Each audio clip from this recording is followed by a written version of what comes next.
જય શ્રી કૃષ્ણ, સ્વાગત છે તમારું મેજિક કિચનમાં। આજે આપણે પાવ રગડો બનાવવાના છે।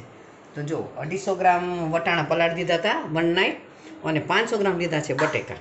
હવે એને આપણે બે બાફવા મૂકી દેશું થોડું મીઠું અને વટાણા અને બટેકાને બાફવા મૂકી દેશું।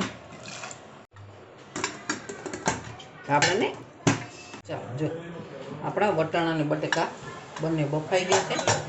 પહેલાં બટેકાને આપણે તપેલીમાં કાઢી લઈશું। હવે બોલો સ્ટાર્ટ। બટેટા બહાર કાઢી લીધા છે અને આપણા વટાણા પણ બફાઈ ગયા છે। જો આપણે આવી રીતના રાખવાના, બહુ બાફેલા નહીં બહુ ઓલા નહીં, આમ જાય તો તરત આમ બધાના આમ સરસ થઈ જાય। જો તેલ નાખશું 4 મોટા ચમચા।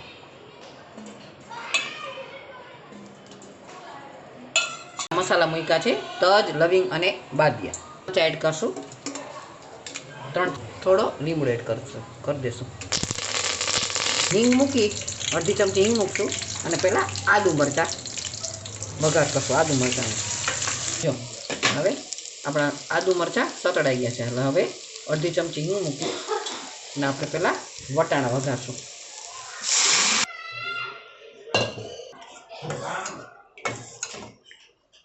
જોઈએ એટલું પ્રમાણે મીઠું નાખશું, ધાણા જીરું એડ કરશું। હવે બટેકાને મેશ કરી લીધા છે, એમાં ગરમ પાણી એડ કરશું।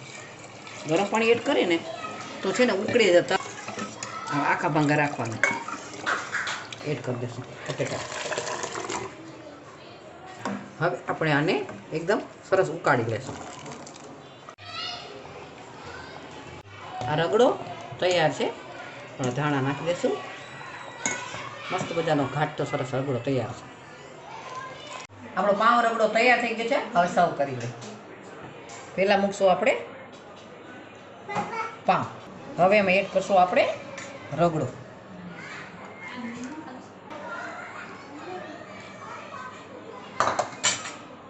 હવે આપણે રાખશું પહેલાં લસણ અને કાશ્મીરી મરચાંની લાલ ચટણી બનાવી છે, એ એડ કરશું। હવે મરચાં ધાણાની ચટણી બનાવી છે, એ એડ કરશું। હવે આપણે મીઠી ચટણી એડ કરશું, ખજૂર આંબલીની મસ્ત આવી ઘાટી રાખી છે સરસ, એ થોડી વધારે હોય, આમાં મીઠાશ જરાક વધારે સારી લાગે છે।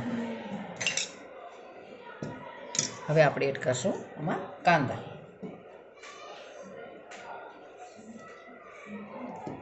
હવે એડ કરશું મસાલા સિંગ। મસાલા સિંગનો સ્વાદ બહુ જ સરસ આવે છે। હવે એડ કરશું આપણે સેવ, ઉપર સેવ ભભરાવશું, ઝીણી સેવ છે।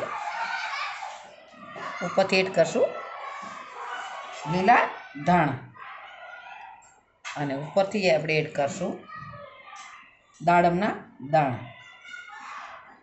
તો મસ્ત એવો આપણો પાવ રગડો તૈયાર। વાહ, સ્ટાર્ટ। જો એકદમ મસ્ત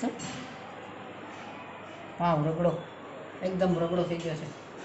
ચાખીને બતાવું તમને કેવો થયો છે।